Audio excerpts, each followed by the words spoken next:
Like, for example, with Cheeky, we could have easily just made it where it's a carefree kind of fish that we don't really care about their background. It's just a fish that's, you know, that's carefree and that doesn't even know that it lives in a polluted area, for example, right? But we wanted to make the fish more conscious. Yeah, it knows that it's in a polluted area, but it kind of has no choice, you know. We wanted to make sure it has a scar that shows trauma so that it knows when danger is coming. It knows when there's a fish hook that that's danger. It knows when it sees a fish net that that's danger, which then propels it to be more heroic when it does save Ella, you know, because it's conscious. We've made the sentient being a conscious being. And I think that's a very big element. And as something as simple as a scar, knowing that it has history with humans in a violent way, allows us to see that fish know when they're in danger. Fish know when, you know, something's not right, you know, and in this one, and yet they're still selfless. We are kind of bringing another element to a fish that we tend to have with, for example, dogs, you know, where a dog was traumatized and it grows trust with a human again, and it then wants to save that human. And you can see that with apes as well. When you grow up an ape and stuff like that, they tend to love you no matter what. It's unconditional after that, you know. And we're trying to do that with a fish as well, because a fish is so devalued in life, right? It's just a fish. We just go fishing. Or we might go fishing just for fun and then throw the fish back in.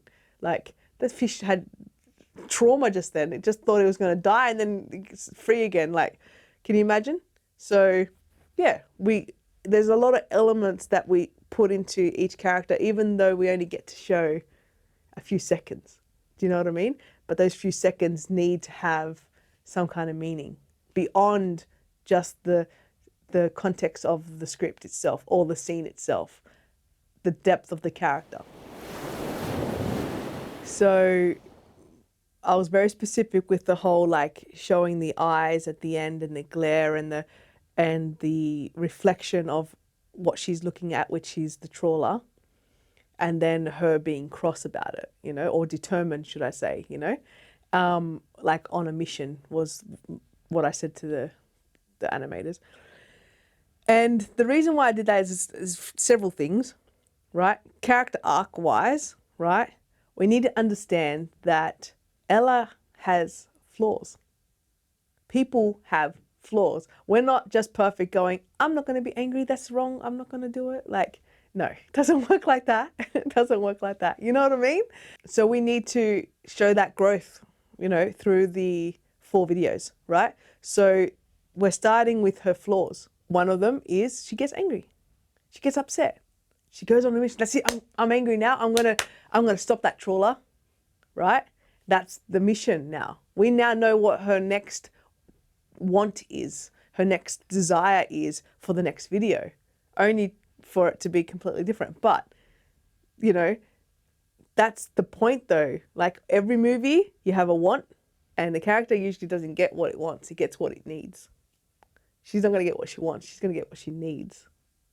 That's why I needed to make sure that we lead the audience to the want, and then everyone joins in to wanting the want, only for everyone to realize what they need. Ella isn't a vegan. She's not starting as a vegan. She's starting like most other people, right? Which is just, you know, don't even think about fish in that way. I don't think of meat like that and stuff like that. And through her journey of all these friends that she will find along the way, she's going to start to grow. Some things she might take on, some things she won't. And she's going to approach them in her arid state, which is this first one for the first video. Aggression. That's it. I'm on it, man. Revenge, man. You killed my friend. I'm going to go kill you, you know, like, or whatever. That's her starting point. But the other films are going to allow us to see her growth of how she changes you know, because let's face it, a lot of people, if, you know, your family's on hostage, you know, you're going to say, kill or be killed, and you justify it. That's the question now with Ella. Like, her family, in a way, her best friend, her only friend, died. Now she's on revenge. But is that the right path? That's the question that she's got to go and explore now through her journey.